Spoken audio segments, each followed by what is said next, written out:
Luck versus skill, the eternal debate in draft FPL. How much does where you pick in the draft affect where you end up at the end of the season? And how unlucky have you been in your head-to-head leagues? We'll try and unpick that a bit in this bonus episode.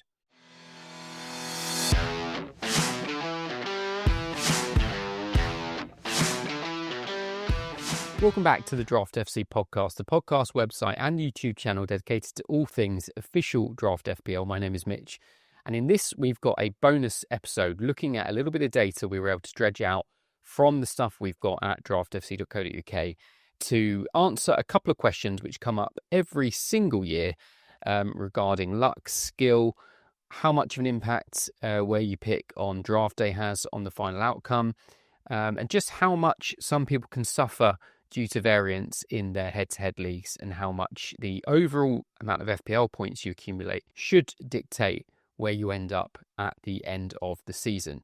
Now, this is a very, very quickly prepared episode and mainly just want to share with you some of the charts. Now, last year I posted these on Reddit, which got a lot of love. And so I thought it was probably about time, almost a year on, to have a look at them again. More accurately, I asked Draft FC Taz to get the numbers for me. And at points in this, I will be referring to a Google sheet that Draft FC Taz put together. And I'm going to make sure that that is linked below in the description so that you can have a play around with the data yourselves, because I'm only going to have a look at a handful of the more common draft league sizes in this one, 8, 10 and 12. So if you're in a 7-team league or a 15-team league or a 4-team league, then you can go and have a look at how the numbers look for a league relevant to you. And for the draft ranking, you'll also be able to toggle that between classic scoring by putting a C in the box or head-to-head by putting a H in the box. And you'll see me doing that in just a few moments' time. As I say, these were the kind of tables that I was showing on Reddit, and you'll see those again just the same to keep it consistent. So the aim last year really was to see if your draft rank created a skew to the final league position and the final league outcome. And this was coming at a time when managers were questioning if Haaland or Salah were creating an unfair advantage in draft leagues. In other words, did a high pick infer an advantage to you? Overall, the data didn't really suggest anything too egregious. For 10-team leagues, you were slightly more likely to be near the bottom if you drafted with a 3rd or 4th overall pick, but really not enough to reach any kind of statistical significance. And you were also ever so slightly more likely to be 1st or 2nd in the league if you drafted in 1st or 2nd pick. But again, not enough to reach any kind of statistical significance. The other thing I did off the back of that data was actually look at a couple, and you may remember this when I was looking at the most unlucky FPL draft manager in the world at the time, looked at a couple of real-life leagues where there were managers really suffering from the worst end of variance, having had a lot of bad luck with their head-to-head matchups. For this, I wanted to do the same a year on to see how things compare, particularly given there is a standout superstar in FPL this season who was mostly not being taken with the 1st overall pick, it has to say. And at the time of prepping this, Salah is on 310 FPL points. I think he may now have crept to 312 after this afternoon.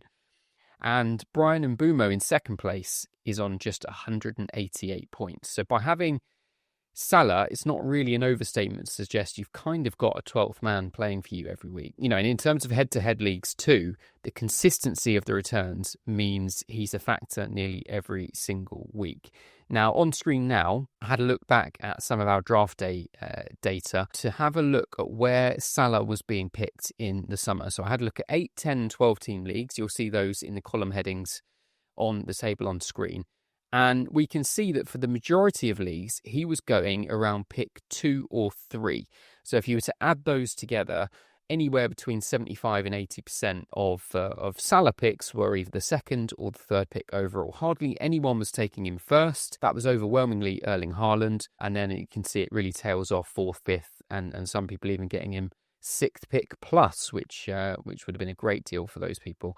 So the hypothesis would therefore be, if we look at current league positions across the draft universe, those who picked in spot 2 or 3 should or could have an advantage over those who picked in any of the other spots. So let's have a look and see if that's true. So on screen now, I'm showing you the Google Sheet, which I will link with you all in the description. And you'll notice, if you were familiar with that post from last year, the formatting remains the same. So just to kind of highlight what we're looking at, this is a matrix which at the moment is 16 by 16, because if I change that number 8 to a 16, then in theory we can fill this whole table up with how that looks for 16 team leagues. And so we're keeping the same table, and it will just get smaller depending on the league size we're looking at. So we'll keep it at 8 for now. And the C there, as I said earlier, stands for Classic Scoring League. And if we change that to an H, we'll see the numbers change slightly because we're now looking at head-to-head leagues. If we start with this then, as I've got it on screen now, 8-team head-to-head leagues. In an 8-team league, obviously if this was completely normally distributed, each one of these cells would be between 12 and 13%. So if you imagine 100%, divide it by 8, 12.5% each, so somewhere between 12 and 13%. As you can see, generally, just staring across that, and if we change that to classic scoring now, there aren't huge discrepancies from that amount. There are one or two things to point out, which you may have noticed already. If we look on screen now, so on the left-hand side of the matrix is current league rank. So number 1 means you are first in the league. Number 8 means you're bottom of the league. And along the top is where you picked in the draft. So pick 1, 2, 3, etc. So interestingly, we can see that actually if you picked in first place, the biggest swing on the entire table is that you are less likely to be in last place in the league. So only 6% of managers who drafted first are currently last. And as I say, that would be based off of what we would expect an average to be somewhere between 12 and 13%. And in actual fact, managers who also picked first are slightly more likely to be higher up the table, though not first, interestingly. That's about an average amount. But in terms of second, third and fourth in the league, those who picked first are slightly more likely. Interestingly, picks 2 and 3, the picks where most managers were taking Mo Salah, we could maybe see, in actual fact, you're more likely to end up towards the bottom of the league than you are the top half of the league. And if we just compare that with head-to-head leagues, it's a lot more normally distributed, but again, we have exactly the same thing. So if you picked first, you're ever so slightly more likely to be second, third or fourth, almost protected again from being last. And those who pick second and third and even fourth are a little bit more likely to end up towards the bottom of the league. Now, if we increase this to 10-team leagues, we'll see the matrix get a little bit bigger now. Again, we see a relatively similar picture here. This is looking at 10-team head-to-head leagues. So those who drafted first overall are ever so slightly more likely to be near the top of the table. Now, because we're looking at 10-team leagues now, obviously, if this was normally distributed, the average would be for 10% in every single cell. 10 divided by 10. So we get lots of 9s, 10s, 11s. None of these really would reach statistical significance, even the 12s, to be perfectly honest. But again, we see that if you picked him first, you are a hell of a lot less likely to be bottom of the table. In fact, all of those bottom spots are underrepresented there. And interestingly, if you picked third or fourth, you are ever so slightly more likely to be near the bottom of the league. Now, at this point, we're seeing a pattern here. If I jump to 12 teams head-to-head, again, we see a sort of a similar measure, but a lot more normally distributed now in the bigger leagues. So again, if you drafted first, slightly lower numbers down here at the bottom. Again, that third pick, you're ever so slightly more likely to be towards the bottom of the league here. Now, there's going to be obviously multiple reasons why that could be, and I doubt it's going to be because you picked up Salah, because that is almost certainly not going to push you towards being bottom of the table. I suspect where the discrepancy is coming, and this would need to be done in a lot more detail, is who those managers are getting between the other rounds. Because obviously, if you are picking in first pick, you're also getting that round 2, 3 double pick, which is quite possibly where you're getting an advantage, because most people were picking Haaland, and although he hasn't got anywhere near Salah, still a very safe pair of hands as a first round draft pick. There were much, much worse picks out there. You know, the likes of Odegaard, even people going with De Bruyne and Foden high up in the first round, where you were really having to come good with your second, third and fourth rounders. Whereas if you picked Haaland, that was still a fairly good foundation for the rest of the draft. So if you then picked at least one of the other decent picks on the turn, whether that was, an Mbumo, a Vissa, Gordon, anyone like that, then it's probably setting you up to have a fairly good season. So I suspect that may have something more to do with it. Obviously, picking just 1 or 2 picks later won't change a hell of a lot, but I reckon there must be some patterns there around, the latter rounds, sort of between rounds 2 and 5, which are causing some of that to skew. Just for completeness, let's have a look at 12-team classic scoring. Bit more of a jumble here. Now, above all of these, if I go back to, let's go back to a 10-team classic scoring league. Above this table, if I just scroll slightly, what you'll see are the actual raw numbers that this table is pulling from. So in each of these cells, it's giving you the actual total number of leagues that are represented and the total number of managers that are represented in that cell. So there are 83 managers out there in 83 leagues where the manager who drafted first is also ranked first, and so on. And obviously we can see down here the numbers do tail off a bit from what we would expect the average to be, around 9th and 10th. The reason I'm showing you these numbers is because it will become a lot more interesting when we look at the head-to-head versus FPL points ranking in just a few moments' time.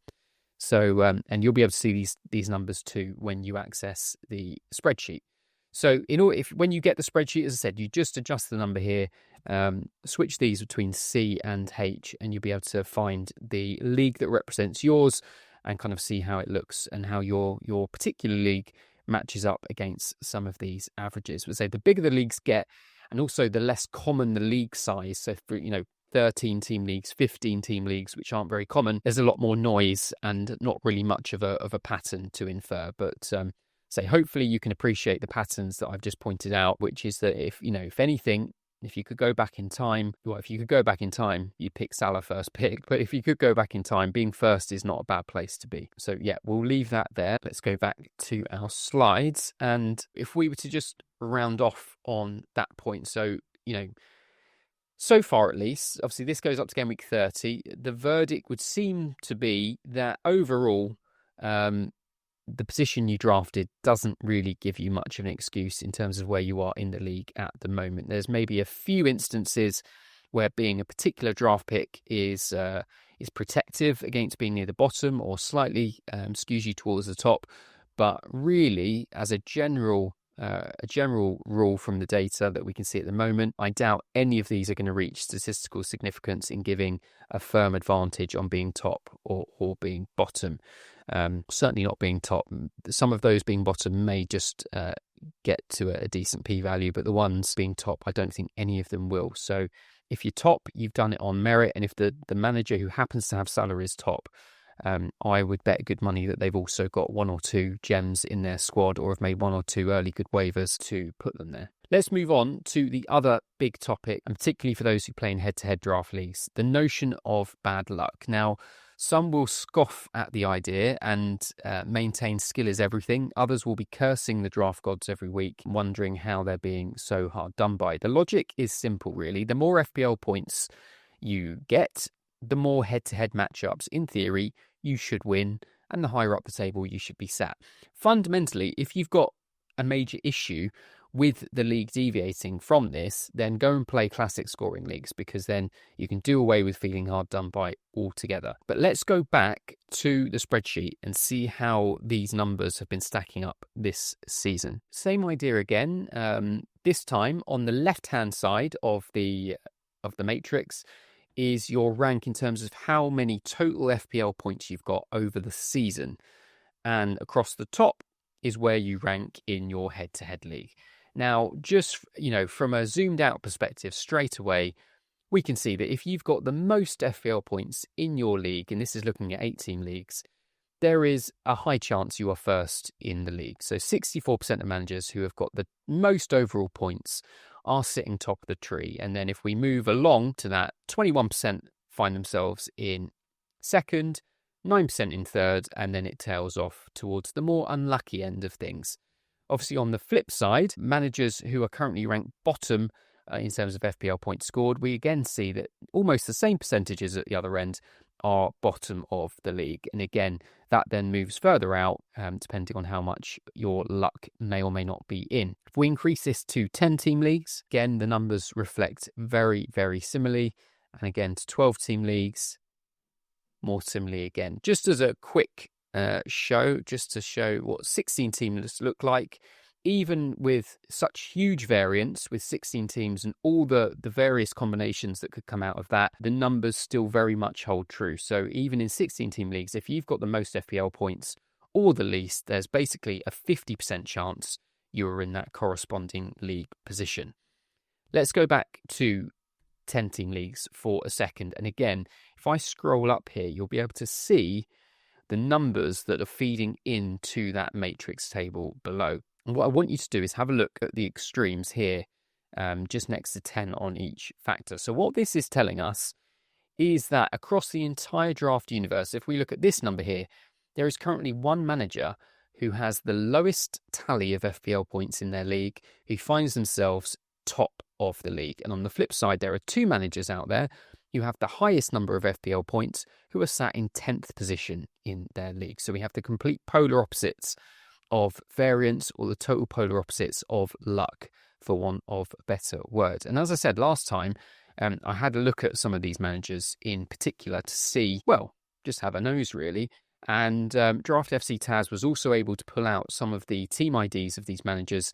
I could then feed that into our Draft FC dashboards and have a little look at them. So let's have a look at them now. First up, we have got a 10-team league called WMPW. You'll be able to see that in the league selection drop-down tab at the top there. And the manager that we're focusing on here is the one currently, and we can see on the live game week, who's on for a loss as it stands, but currently top of the league, and that is Livin Saliba Loka. This manager is currently first, as you can see in their head-to-head league, having put up the lowest overall tally of FPL points. They've averaged just 34.6 points per game week since game week 1, well below what would usually be expected for a winning campaign. But most importantly, if we look at the average points against column here, have faced just 34.3 points per game week on average, putting them slightly towards a winning tilt. And indeed, they've managed to win 19 and lost just 11 through the opening 30 game weeks. It is an impressively average squad. If we have a little peek at it on the live game week window here, we've got the likes of Tonali, Szoboszlai, Odegaard, Havertz is sat there, Barnes, Veltman, Udogi. It doesn't look like, I had a look back, it doesn't look like they've made a waiver since game week 23, which must be completely demoralising for any other managers trying to catch up. And anyone familiar with the old US sitcom The League will know what I mean when I compare this to Taco's great league victory. Now, on the other end of the spectrum, we've got the league, another 10-team head-to-head league called Game of Throw-ins. And in this particular league, we are paying particular attention to Lieutenant Dijan, who, as it stands in Game Week 31, is managing to claw themselves up into 9th spot. But obviously from Game Week 30, as you can see, they've moved up from bottom spot. They were sat in 10th position in the league. And such is the injustice of being quite comfortably clear in terms of FPL points scored. They've only been able to find 13 wins and have managed to lose 17 of their head-to-head matchups so far this season. And if we look here, we can see their average points for head and shoulders above the rest, 44.5. But their points against stands as the highest as well at 42.8. So as much as they've been doing well, they've also been facing pretty tough opposition week to week. Now, there may be another obvious reason for this, and it's one of the obvious things to point out when you look at these kind of outlying teams. And a good reason why managers like players like, well, for want of a better example, Mo Salah, and that is the consistency they're able to post, so that you don't have these boom or bust weeks. And you can try and get a decent above average score every single game week so that you're in with the chance of winning every single week. Now, you're always going to come against that manager who has just had an amazing game week. You may have the second highest score and you just happen to match against the manager with the first highest score. But I think for this particular manager, if we look at the league analytics in just a second, what we can see here, we've got Lieutenant Dijan at the top. The numbers don't stand out too much, but if you just look at December, they outscored the rest of the league by, the next best score was possibly 266. So in December alone, Lieutenant Dijan posted more than 100 FPL points more than the rest of the opposition, which in itself is possibly what's skewing things. If we look at the running points total and look around December here, you can see game week 16 and 17, there was a 71 and a 93 pointer in consecutive game weeks. The issue here is that no matter how good you do on any given game week, you're only going to get 3 points. And so for these 2 weeks, as much as he absolutely smashed it, and even the week after, that's only 6 to 9 points in terms of a head-to-head league. So you don't get any extra for absolutely going off on a week, unlike you would in a classic scoring league. As I said, the main metric here is the average points against. That's really what you can't legislate for. And Lieutenant Dijan has faced nearly 43 points each week, which is going to be very tough no matter how good a season you're having. So again, if we had to sum that up with a bit of a verdict, it would be sometimes life ain't fair. I think overall, it seems that the managers who are doing what they need to do are getting the points that they need to in their head-to-head leagues. But such is life, and there are always going to be those managers that can't quite convert their points into wins, and that's just the way the cookie crumbles. That's why we love head-to-head draft FPL.